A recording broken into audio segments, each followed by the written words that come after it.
기분 나빠하지 말고 들어. 다 너 생각해서 하는 말이야. 이런 말들 있죠. 지금 이 말은 기분 나빠하지 말고 들어부터 기분이 나빠요. 이런 말은 하지 않는 게 좋습니다. 그냥 시작부터 기분 나쁘게 할 거니까 너는 기분 나빠도 내 얘기 들어라는 거죠. 다 널 위해서 하는 말이야. 이런 말. 우리가 좀 재밌게 말하자면 가스라이팅 같은 경우죠. 근데 이게 이렇게 나쁜 가스라이팅이 있는데 또 이런 가스라이팅도 있어요. 진아야, 넌 원래 착한 아이잖아. 넌 원래 이런 거 할 때 잘 도와주는 사람이잖아. 자, 어때요?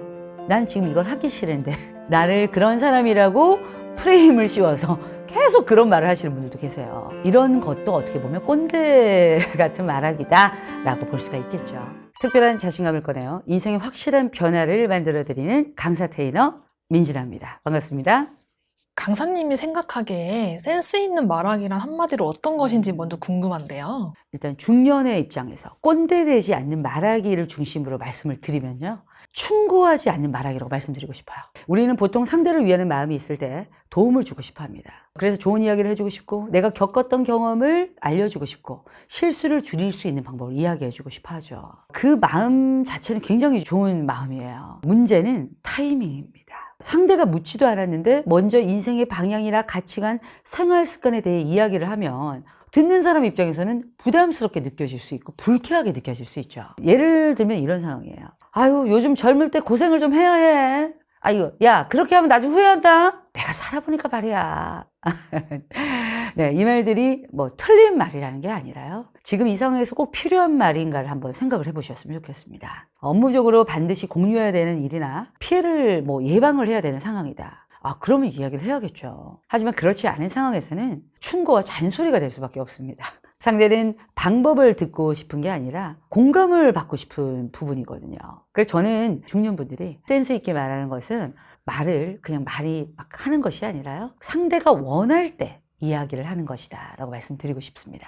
그러면 나이가 들수록 센스 있는 말하기가 더 중요해진다고들 하는데 그 이유는 무엇일까요? 인생의 선배님들, 우리 이제 중년이나 노년에 있는 분들은 인생의 선배님이세요.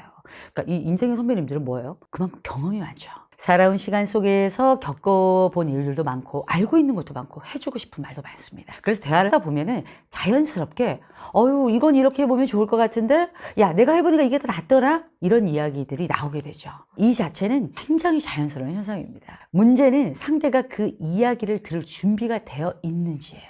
민진아 강사가 말하는 센스 있게 말하기의 기준을 말씀을 드리면요. 원하지 않는 충고가 계속 반복되면 사람들은 대화 점점 피하게 됩니다. 처음엔 그냥 웃으면서 들어요. 근데 두 번째도 괜찮죠. 근데 세 번째가 되어가면서부터 부담스러워요. 불쾌해요. 그러다 보면 어느 순간부터 연락이 줄어듭니다. 그럼 사람들 보통 이렇게 말을 하죠. 아유, 요즘 다들 바쁜가 봐. 젊은 사람들이 시간이 없지 뭐. 그런데 실제로는 대화가 편하지 않아서 거리를 두는 경우가 많습니다. 관계는 거창한 사건 때문에 멀어지기보다는요. 작은 그런 말 한마디의 불편함이 반복되면서 멀어지는 경우가 많습니다. 그래서 센스 있게 말하기가 중요하다. 그것은 바로 뭐다? 그 사람이 원하지도 않았는데 내 인생과 내 가치와 경험들을 생각한다는 이유로 말하지 말라라는 것입니다.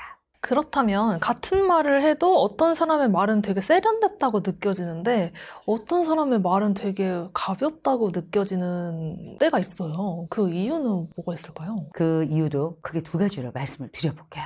첫 번째는 상대가 듣고 싶은 말과 말하는 사람의 의도가 잘 버무려져 있느냐입니다. 말은 단순히 내가 하고 싶은 이야기를 전달하는 것이 아니라 상대가 받아들일 준비가 되어 있는 방식으로 전달되어야 합니다. 예를 들어 같은 걱정을 해도 이렇게 말할 수가 있죠. 그렇게 하면 안 될 것 같은데요? 이 말도 틀린 말 아니에요. 하지만 듣는 사람 입장에서는 지적받는 느낌을 받을 수가 있습니다. 조금만 표현을 바꾸면 느낌이 달라지죠. 제가 경험을 해보니까 이런 방법도 도움이 되더라고요. 이렇게 말하면 상대가 이제 생각하고 선택할 수 있는 여지가 생기죠. 세련된 말하기는 정답을 알려주는 방식보다 선택지를 열어주는 방식으로 생각을 합니다. 상대의 자율성을 존중하는 말하기에서 세련된 느낌이 만들어지는 경우가 많습니다. 두 번째는 울림 있는 목소리와 말투입니다. 목소리는 생각보다 많은 정보를 전달합니다. 같은 문장인데 급하게 말하면 가벼워 보일 수가 있고 여유 있게 말하면 신뢰감이 느껴집니다. 목소리에 울림이 있다는 것은 호흡이 안정화되어 있다는 거죠. 호흡이 안정되면 말의 속도도 자연스럽게 안정화됩니다. 말의 속도가 안정되면 듣는 사람도 내용을 이해하기 편해지죠. 그래서 세련된 말하기는 특별한 단어를 사용해서 만들어지는 것이 아니라 듣는 사람이 이해하기 편한 속도와 리듬에서 만들어집니다. 세련된 리듬은 여기 살짝 말씀드리면 포물선 형태의 평조를 만드는 것이죠. 폐에서 나온 공기가 성대를 진동해서 나온다. 이 소리의 길이 바로 포물선, 동그란 목소리입니다. 여기서 다 말씀드리기는 어렵겠지만 제가 소리로 한번 차이를 보여드릴게요. 제가 생각하기에는 이 방법이 좋을 것 같습니다. 제가 생각하기에는 이 방법이 좋을 것 같습니다. 어떠세요? 그렇다면 센스 있게 말하는 사람들이 자주 쓰는 단어나 이제 공통적으로 보이는 언어 습관이 있다면 무엇이 있을까요? 세 가지로 정리해서 말씀드릴게요. 첫 번째는 문장을 잘 정리해서 말합니다. 센스 있게 말을 하는 분들을 보면요, 말을 많이 하지 않는데도 전달이 굉장히 잘 되죠. 이유는 문장을 시작하기 전에 이미 머릿속에서 핵심을 정리하고 말하기 때문입니다. 한 문장 한 문장이 목적이 있습니다. 예를 들어 이런 것이죠. 이야기를 시작하기 전에 결론을 먼저 이야기합니다. 제 생각에는 이 방법이 가장 현실적이라고 생각합니다. 이렇게 핵심을 먼저 말하면 듣는 사람도 방향을 바로 이해할 수가 있죠. 그리고 그 다음에 이유를 설명합니다. 센스 있는 말하기는 말을 많이 하는 것이 아니라 상대방이 이해하기 쉽게 말하는 것에 가깝습니다. 정리가 잘 된 말이 훨씬 센스 있고 신뢰감 있게 들립니다. 두 번째는 말을 많이 하지 않습니다. 필요한 말을 적시적소해야 합니다. 대화를 하다 보면 지금 꼭 말을 해야 하는 순간이 있습니다. 그리고 굳이 말을 하지 않아도 되는 순간이 있죠. 센스 있는 분들은 말을 아껴야 할 타이밍을 잘 알고 있습니다. 예를 들어 누군가 고민을 이야기하고 있을 때 바로 해결책을 말하기보다 잠깐 기다려줍니다. 상대가 자신의 이야기를 충분히 할 수 있도록 시간을 주는 거죠. 센스 있게 말하기는 내가 말을 잘하는 것 이전에 상대가 편안하게 말할 수 있고 잘 들을 수 있게 해주는 말하기라고 생각을 합니다. 그래서 말을 잘하는 사람일수록 잘 들어준다라는 이야기가 나오는 거죠. 세 번째는 상대방이 사용하는 언어로 스토리텔링 하는 것입니다. 이 부분이 굉장히 중요합니다. 사람은 자신의 언어를 사용하는 사람에게 편안함을 느끼는 경우가 많습니다. 예를 들어 상대가 이런 표현을 해도 가정해 보겠습니다. 요즘 일이 좀 복잡해요. 그럴 때 이렇게 말할 수 있겠죠. 말씀해 주신 것처럼 일이 많이 복잡하게 느껴지실 수 있을 것 같아요. 앞에서 했던 그 사람의 말을 가져와서 안에 넣었죠. 이렇게 상대의 표현을 자연스럽게 사용하면 상대는 이해받고 있다는 느낌을 받습니다. 센스 있는 말하기는 멋있는 표현을 사용하는 것 이전에 상대가 익숙한 표현을 사용해서 스토리텔링 하는 것입니다.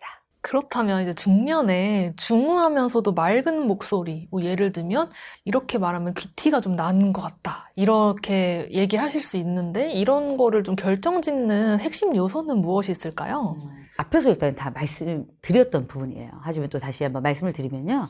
중후하면서도 맑은 목소리는 억지로 만드는 것이 아닙니다. 가장 나의 편안한 호흡에서 공명 발성을 강화할 때 나옵니다. 많은 분들이 오해하시는 부분이 있어요. 중후한 목소리를 만들기 위해서 일부러 목소리를 낮추려고 하고 일부러 힘을 줘서 무겁게 내려고 하죠. 이렇게 하면 오히려 목소리가 더 답답해지고 목이 더 상하게 돼요. 얼굴 근육도 더 굳게 되죠. 자연스럽지 않기 때문이에요. 호흡이 자연스럽게 통하지 않기 때문입니다. 목소리 힘으로 누른다고 깊어지는 것이 아니라 호흡이 안정되었을 때 자연스럽게 깊어집니다. 우리가 편안하게 숨을 쉬고 있을 때 몸이 가장 안정된 상태가 되죠. 이 상태에서 말하면 소리에 불필요한 힘이 들어가지 않습니다. 근데 힘이 빠진 목소리는 가벼워지는 것이 아니라 오히려 울림이 생기죠. 그래서 중후하면서도 맑은 목소리는 힘을 많이 주어서 만들어지는 것이 아니라 힘을 어디에 써야 하는지를 아는 것에서 시작됩니다. 호흡이 안정되면 말의 속도도 자연스럽게 안정되고요. 이 호흡이 안정돼서 자신의 공명체계에 맞는 호흡의 발성을 찾는 것이 가장 먼저라고 말씀드립니다. 그렇다면 이제 대화할 때 중년이나 노년분들 같은 경우는 회사에서 부장님이나 아니면 과장님 이렇게 좀 직급을 갖고 계신 경우가 많은데 이때 꼰대처럼 보이지 않으면서 중년의 무게감도 지키는 좀 적절한 톤의 높낮이도 궁금해요. 제가 여기서 딱 톤의 높낮이가 중요해요? 딱 말했을 때 딱 이렇게 말씀드리면 얼마나 좋을까요? 그런데 전 그거 이전에 톤의 높낮이보다 상황에 맞는 발성 표현이 더 중요합니다. 자, 이게 무슨 말이냐? 사람마다 공명체계가 다르기 때문에 기준을 만들어두면요. 그 기준에 맞는 톤이 만들어지지 않는 공명체계를 지닌 분들은 억지로 맞추려 하면서 소리가 더 망가지게 돼요. 이걸 생각을 먼저 해주셔야 됩니다. 본인에게 맞는 복식 호흡을 찾아서요. 본인에게 맞는 공명 발성을 하게 되죠. 그러면 원하는 톤과 높낮이는 자유롭게 구사할 수 있는 순간이 오게 돼요. 자, 예를 들어 편안한 대화를 할 때와 중요한 이야기를 하는 상황에서는 톤의 에너지가 달라질 수가 있죠. 같은 사람이라도 상황에 따라 말의 분위기가 달라지는 것이 자연스럽다는 거예요. 생각해 봐봐요. 대화할 때 피디님 말을 잘하려면 뭐 어떻게 해야 돼요? 톤을 낮으면 복식 호흡을 해야 됩니다. 이렇게 하면 친구한테 야 복식 호흡을 해야 돼. 말을 잘하려면 얼마나 거부감이 좀 들잖아요. 그런데 이제 강의를 할 때, 야, 말을 잘하려면 복식호흡 해야 된다? 이렇게 말을 하면 좀 아니겠죠. 그래서 가장 좋은 나의 울림과 공명 발성을 찾고 상황에 맞게 표현을 바꾸셔야 된다라고 말씀을 드립니다. 매번 중요한 게 좋다고 해서 모든 거에서 너무 중요하게 말을 한다고 하면 어때요? 나의 가장 공명 발성을 찾고 거기서 그걸 만들어 나가셔야 된다는 겁니다. 그래서 꼰대처럼 느껴지는 말하기의 특징 중 하나는 내용보다 말의 방식에서 오는 경우도 많죠. 말의 속도가 너무 일정하거나 강조가 강하게 들어가거나 설명하는 느낌이 강할 때, 여유가 없고 힘을 줘서 애써서 말하는 목소리로 말할 때 이렇게 부담스럽게 느껴질 수도 있습니다. 그래서 중년의 무게감을 유지하는 적절한 톤의 높낮이는 일단 먼저 편한 호흡 찾고요. 공명 발성을 통해서 거기서 상황에 맞는 표현에서 만들어진다고 말씀을 드리고 싶습니다. 그 꼰대같이 보이는 것 중에서 말의 초입에 기분 나빠하지 말고 들어. 약간 이런 말을 좀 하시는 분들도 계시잖아요. 이런 어휘나 이런 것도 좀 설명해 주실 수 있을까요? 기분 나빠하지 말고 들어. 다 너 생각해서 하는 말이야. 이런 말들 있죠. 지금 이 말은 기분 나빠하지 말고 들어부터 기분이 나빠요. 자, 이런 말은 하지 않는 게 좋습니다. 그냥 시작부터 기분 나쁘게 할 거니까 너는 기분 나빠도 내 얘기 들어라는 거죠. 다 널 위해서 하는 말이야. 이런 말. 우리가 좀 재밌게 말하자면 가스라이팅 같은 경우죠. 근데 이게 이렇게 나쁜 가스라이팅이 있는데 또 이런 가스라이팅도 있어요. 진아야, 넌 원래 착한 아이잖아. 넌 원래 이런 거 할 때 잘 도와주는 사람이잖아. 진아 씨는 이런 거 힘들어도 잘 견디는 사람이잖아요. 자, 어때요? 난 지금 이걸 하기 싫은데 나를 그런 사람이라고 프레임을 씌워서 계속 그런 말을 하시는 분들도 계세요. 이런 것도 어떻게 보면 꼰대 같은 말하기다라고 볼 수가 있겠죠. 그러면 강사님이 보신 사례 중에 말투와 목소리를 바꿔서 주변 사람들과의 관계가 좋아진 사례가 있다면 말씀해 주실 수 있나요? 당연히 있죠. 오히려 중년 이후에 찾아오시는 분들을 보면서 말하기는 나이와 크게 상관없이 충분히 변화하는 것을 함께 경험하고 있습니다. 65세 회원님의 이야기입니다. 자, 말더듬 말막힘 증상과 소리의 불편함으로 대학 시절 관련 학원을 다녀보시고 유명한 성악가에게 수업도 들어보셨지만 소리가 변하지 않아 민진의 강사를 찾아오셨죠. 이분과 처음 수업할 때 가장 먼저 느꼈던 점은 좋은 소리를 낼 수 있는 충분한 조건을 가지고 계셨다는 거예요. 다만 말할 때 편안하게 소리 쓰는 방법을 경험을 해보지 못한 상태였어요. 그래서 가장 먼저 했던 것이 소리를 편안하게 내는 감각을 다시 찾는 것이었습니다. 복식호흡을 통해 말을 할 때 힘을 어디에 써야 하는지를 다시 배우고 정리했습니다. 그 후에 변화가 나타났죠. 말을 할 때 막히는 느낌이 줄어들고 말을 시작하는 것이 훨씬 편해졌다고 말씀을 해주셨어요. 또 한 분은 50대 중반의 회원님이세요. 이분은 어렸을 때 말더듬하던 형을 따라하면서 말의 습관이 굳어졌다고 말씀을 하셨죠. 이미 유명한 스피치학원 원장님에게도 수업을 받았는데요. 일상에서의 변화를 느끼지 못하고 유튜브를 통해서 저를 찾아주셨습니다. 처음 오셨을 때는 발표 상황에서 긴장이 너무 많이 올라오는 상태였는데요. 특히 회사에서 발표를 할 때 좀 높은 리더분이시거든요. 몸이 먼저 긴장하면서 말이 빨라지고 말이 막히는 경험을 반복을 하셨어요. 이분과 진행했던 핵심은 긴장을 없애려고 하기보다 긴장된 상태에서도 말이 안정될 수 있는 방법을 만드는 것이었습니다. 호흡의 위치를 먼저 안정시키고 한 어절에 첫 음절에 힘을 실어 말하는 연습을 반복했죠. 이 과정을 통해 속도가 안정되기 시작했습니다. 속도가 안정되면 생각도 함께 정리되죠. 그래서 이분은 이후 회사의 발표에서 떨리는 느낌이 거의 사라지셨다고 말씀하셨어요. 그리고 최근에 2시간 이상 이어지는 압박 회의에서도 밀리지 않고 끝까지 말을 할 수 있게 되었다고 너무 감사하다고 말씀을 해주셨어요. 주변 분들에게 소개를 해주면서 10명 이상의 분들이 아니 그 이상인 것 같아요. 추가로 수업을 다 등록을 하셨어요. 앞에 말씀드렸던 60대 중반, 50대 중반 이 회원님 두 분 다 지금도 수업을 계속 이어가고 있습니다. 중년분들, 노년분들이 조금 기억을 해주셔야 되는 거는요. 나이가 있을수록 변화의 속도는 조금 더딜 수가 있어요.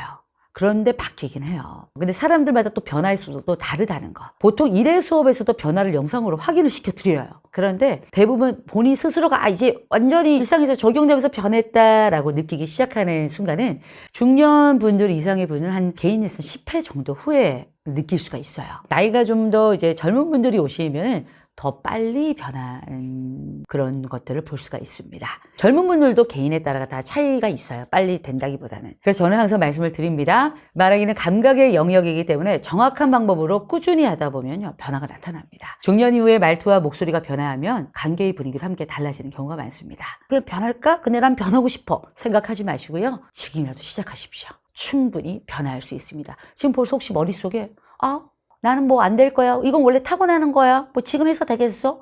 이 생각이 머리에 있죠? 그러면 절대 변하지 못합니다. 할 수 있어. 나는 배워볼 거야. 라고 생각을 바꿔보십시오.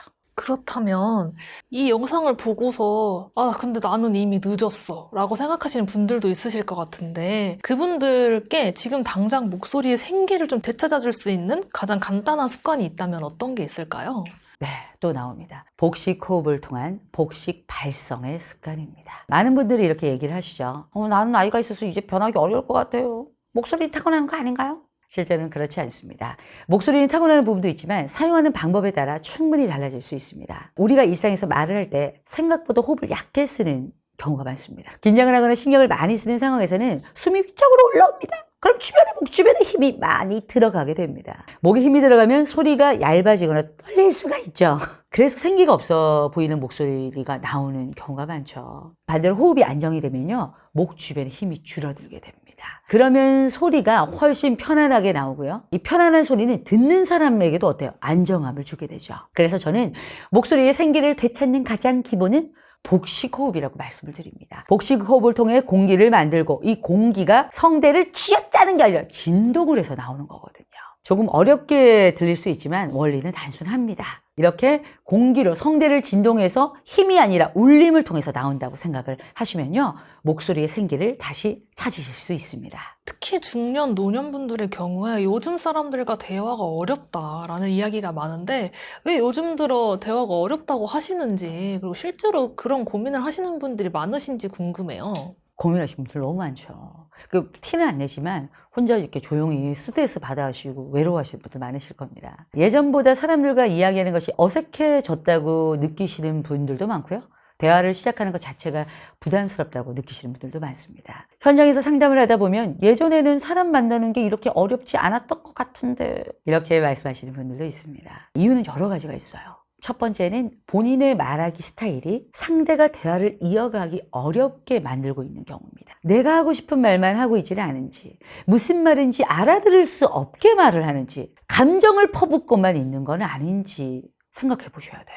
이렇게 말하는 사람과는 대화를 점점 피하게 됩니다. 근데 중요한 거는 내가 이렇게 말을 하고 있다는 걸 본인은 몰라요. 그게 가장 큰 문제입니다. 자신을 객관적으로 바라보는 기회나 계기 또는 교육이 필요합니다. 대화가 어려웠다고 느낄 때는 이렇게 다른 것보다 먼저 자신의 말하기를 객관적으로 바라보는 것이 가장 먼저 필요합니다. 두 번째는 문자로 소통하는 시간이 많아지면서 말의 근육이 약해지게 때문이죠. 요즘은 직접 말하기보다 메시지로 소통하는 경우가 많습니다. 문자는 생각할 시간을 주죠. 천천히 문장을 정리할 수가 있습니다. 특히 요즘에 어때요? MZ세대라고 하죠. 그 세대는 더 직접 말하기보다 이제 문자나 이런 것들로 익숙해졌죠. 그럼 우리가 어때요? 중노년 분들이 또 MZ세대와 소통을 하려면 이제 MZ세대 소통 방법에 좀 맞추고 이게 좀 잘 안 보이는 눈으로 막 이렇게 치려고 하면서 점점 말의 근육이 좀 줄어들게 되겠죠. 그런데 이제 요즘 세대들이 소통하는 문자는 생각할 시간을 주죠. 그럼 천천히 문장을 정리할 수도 있죠. 수정도 가능해요. 그래서 상대적으로 부담이 적죠. 근데 반대로 직접 말로 대화를 할 때는 바로 반응을 해야 됩니다. 이 부분에서 이제 부담을 느끼는 경우가 많죠. 그리고 이제 말의 근육이 주니까 중년분들은 말을 하기도 힘이 드니까 말을 하기가 또 싫어하시는 분들도 많아요. 말하기도 하나의 사용 능력입니다. 사용하는 시간이 줄어들면 자연스럽게 익숙함도 줄어들게 되죠. 그래서 예전보다 말이 잘 나오지 않는 느낌을 받기도 합니다. 또 하나의 변화는 AI와의 대화 환경이죠. AI와의 대화는 상대가 나의 말을 중간에 끊지도 않죠. 이해하지 못했다고 해서 불편한 반응 보이지도 않죠. 몇 번을 다시 말해도 부담이 없죠. 그러다 보니 부담 없는 대화에 익숙해지는 경우도 있죠. 사람과의 대화는 표정도 함께 봐야 되고 상대방의 반응도 고려해야 되고 눈치도 봐야 되잖아요. 그래서 이제 이런 것들이 좀 익숙해지시는 분들은 어렵게 느껴질 수가 있습니다. 내가 만약에 질문을 했어요. 내가 오늘 몇 년 동안 만난 남자친구랑 헤어진 날일 수도 있고 여성분들은 막 호르몬의 변화가 있는 날일 수도 있고 직장 상사한테 막 혼난 날일 수도 있죠. 근데 AI는 그런 게 없다는 거야. 그런 것도 모르고 우리가 던졌을 때 답이 생각처럼 다정하게 안 해주면 기분이 상당히 더럽잖아요. 근데 알고 보면 그런 일이 그 사람에게 있을 수가 있는데 AI에겐 그런 거 없죠. 그러니까 더 부담스럽지 않고 그런 기분을 내가 맞춰야 된다라는 게 아니고 그냥 내가 언제든지 해도 나를 위로하고 내 위주로 대답을 해주니까 그런 것들이 점점 대화를 더 어렵게 만드는 부분도 좀 있는 것 같아요. 예전의 소통 방식과 지금의 요즘 소통 사이에서 가장 크게 달라진 점 한 가지를 꼽아주신다면 어떤 게 있을까요? 가장 크게 달라진 점은 연락에 경계가 없어졌다는 점이죠. 예전에는 약속을 한번 정하면 그 약속 자체를 지키는 것이 중요했어요. 예를 들면 이런 상황이죠. 우리 이제 약간 중노년, 저의 인생의 선배님 그 세대가 이랬어요. 강남역 3번 출구에 있는 나이스 스피치에서 3시에 보자 이렇게 말을 했어요. 자, 이렇게 약속을 하면 일찍 도착하든 늦든 중간에 상황이 생겨도 실시간으로 연락하기 쉽지 않았죠. 지금처럼 메시지를 보내거나 위치를 공유하는 것이 불가능했던 시기예요. 그래서 약속이라는 것이 지금보다 훨씬 더 명확했습니다. 시간을 지키는 것 자체가 관계에서 정말 중요한 요소였죠. 또 하나 기억나는 것이 뭐예요? 밤늦게 친구와 통화를 하고 싶을 때 예전에는 어때요? 친구 집에 전화를 하면 부모님이 받으시는 경우가 있죠. 그러면 전화 이렇게 해서 따르릉 네. 자, 여보세요 한번 해주세요. 여보세요? 네네. 늦게 전화드려 죄송합니다. 저 유나 친구 지난데요. 유나랑 지금 통화할 수 있을까요? 이렇게 싫어도 어쩔 수 없이 말해야 되는 상황들이 있었죠. 이렇게 대화의 시작에도 말을 할 때 절차가 있었는데 지금은 어때요? 너무 많이 달라졌죠. 새벽이든 낮이든 실시간으로 연락이 가능하고 위치도 공유할 수가 있어요. 그래서 그것 때문에 우리가 스트레스로 인해서 뭐 퇴근 후에 연락하면 안 된다 막 이런 얘기도 요즘에 나오잖아요. 꼭 말로 하지 않아도 문자로 소통을 할 수 있게 됐다는 거죠. 상대의 상황을 확인하는 것도 너무 쉬워졌어요. 연락의 경계가 많이 사라졌습니다. 그래서 편리해진 부분도 많아요. 하지만 그만큼 소통 방식이 달라졌다는 거죠. 그래서 저는 이 연락의 경계가 허물어졌다는 게 가장 큰 부분이라고 생각을 합니다. 그렇다면 요새 직장 생활할 때 X세대와 MZ세대의 소통 방식이 많이 충돌하곤 하잖아요. 이 세대 차이가 발생하는 소통 과정을 어떻게 조율해 갈 수 있을까요? 저는 이렇게 말씀드려요. 항상 대화 관련 강의를 할 때 이 말을 하는데요. 남들이 나와 같지 않다는 것을 인정하는 것입니다. 이것 하나만 이해해도 소통에 많은 갈등이 줄어듭니다. 우리는 보통 나는 이렇게 하는 게 맞다고 생각하는데 이 기준에서 대화를 시작하죠. 그런데 상대도 같은 생각을 해요. 그래서 충돌이 생기죠. 세대 차이는 생각보다 단순한 부분에서 많이 나타납니다. 왜 이렇게 보고가 짧아요? 조금 더 자세히 설명해줘도 되는 거 아닌가요? 이것도 어떤 사람은 또 보고를 짧게 해주길 바라요. 또 사람마다 다르거든요. 그럼 이제 대답을 했죠. 핵심만 전달드리는 게 더 효율적이라고 생각했습니다. 여기서 서로의 기준이 다르게 됩니다. 중노년 세대는 맥락을 중요하게 생각하는 경우가 많고 예의를 중요하게 생각하는 경우가 많죠.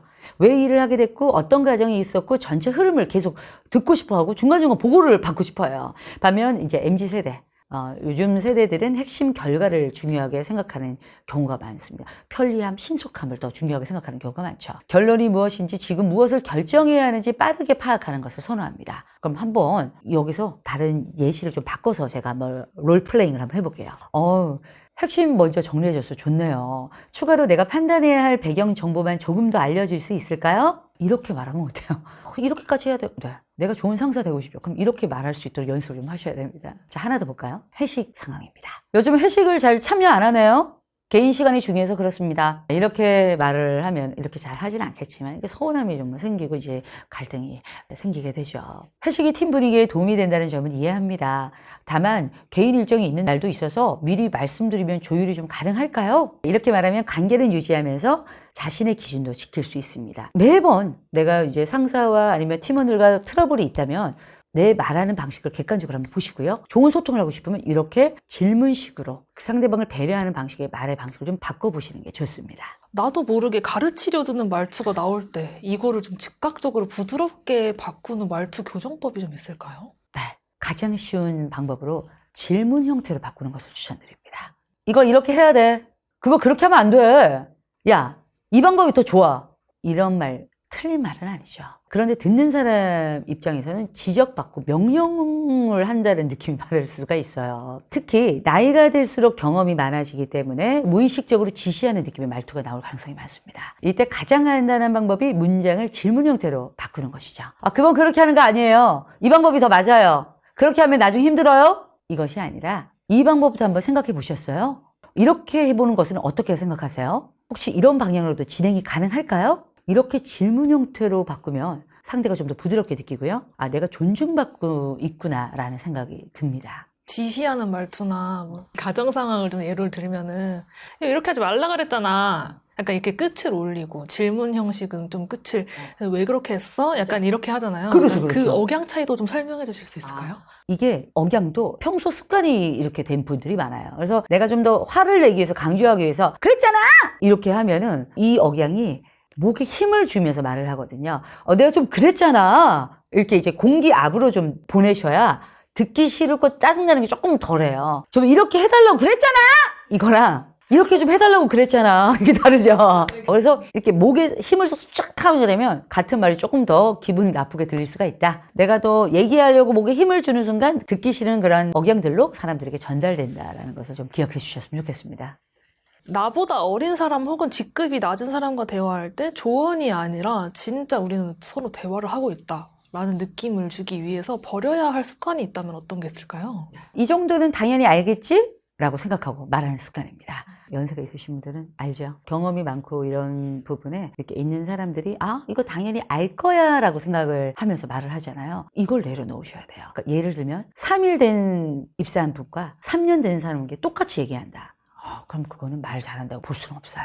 상황, 목적, 사람에 맞게 말을 잘 하는 것. 그것이 상대방을 배려하고 말을 잘한다라고 볼 수가 있겠죠. 그래서 당연히 이건 알겠지? 라고 말하는 생각을 버리시는 게 가장 좋습니다. 비대면 소통이 확실히 예전보다 많이 늘었는데요. 이 비대면 소통을 하면서 오해가 생기는 경우도 너무 많아요. 그렇다면 이 텍스트 너머로 내 진심을 100% 전달할 수 있는 강사님만의 팁이 혹시 있으실까요? 첫 번째, 온라인 강의를 진행할 때는 나를 비추는 카메라를 자주 보는 것입니다. 그 카메라가 내가 가장 사랑하는 사람이라 생각하고 보려고 노력을 해야 됩니다. 그래서 이제 텍스트나 내용을 전달하기 위해서 카메라를 이제 이렇게 보는 것을 잊으면요. 온라인 강의를 보는 사람은 이 사람이 나는 좀 신경을 안 쓰나? 라고 느낄 수가 있거든요. 중간중간 이렇게 아까 PD님이 말씀해 주셨듯이 카메라를 좀 응시하면서 말을 하고, 이 카메라가 카메라 렌즈지만 정말 내 정말 친한 친구라 생각하고 계속 중간중간 자주 보는 것을 습관화 들이시는 게 좋습니다. 그러면 저 사람 참 강의에 진심이네, 열정적이네 라고 사람들이 느낍니다. 두 번째는 말의 속도를 조절하는 것입니다. 온라인 강의를 할 때 사람들의 집중력이 상당히 떨어져요. 근데 말의 속도도 네, 지금부터 말 잘하는 방법을 알려드리겠습니다. 다음 넘어가 볼까요? 와, 이때 사람들의 집중력을 높이고 좀 더 내 열정을 전달하고 싶다면 중요한 건 천천히 하고 조금 덜 중요한 건 조금 빠르게 하면서 말의 속도에 변주를 주는 거죠.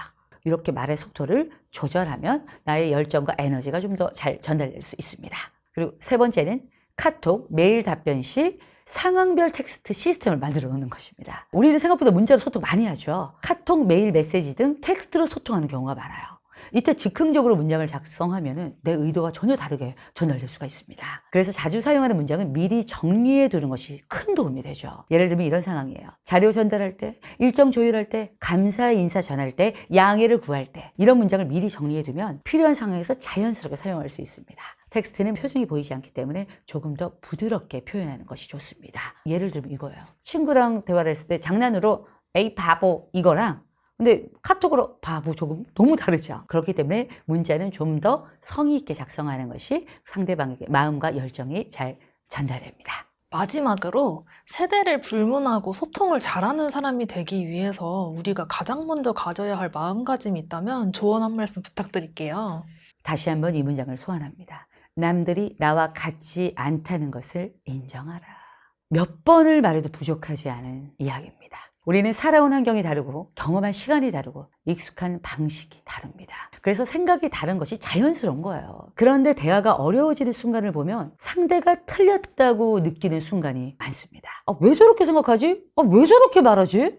예를 들어 같은 설명이라도 이건 이렇게 하시면 안 됩니다. 이렇게 말하는 것과 제가 경험을 해보니까 이런 방법이 도움이 되더라고요. 이렇게 말하는 것은 느낌이 다르죠. 내용은 비슷하지만 전달되는 감정, 느낌이 다릅니다. 나의 감정과 의도가 정확하게 전달되려면 생각보다 더 많은 노력이 필요하죠. 우리는 보통 내가 느끼는 마음이 상대에게도 그대로 전달될 것이라고 생각을 합니다. 하지만 실제로는 그렇지 않은 경우가 많습니다. 그래서 조금 더 표현하려고 노력을 해야 합니다. 그래서 그런 노력과 표현을 잘하는 솔직하고 긍정적인 분들이 대화를 편안하게 만드는 경우가 많다는 겁니다. 소통을 잘하는 사람의 특징은 특별한 표현을 많이 사용하는 사람이 아니라 함께 이야기하고 싶은 느낌을 주는 사람이라고 생각합니다. 세대가 달라도 결국 원하는 것은 비슷합니다. 존중받고 싶은 마음, 이해받고 싶은 마음, 이 마음은 크게 다르지 않습니다. 그래서 저는 소통을 잘하는 사람이 되기 위해 가장 먼저 필요한 것은 상대를 바꾸려고 하기보다 이해하려고 하는 태도라고 생각을 합니다. 남들이 나와 같지 않다는 점을 인정하는 순간,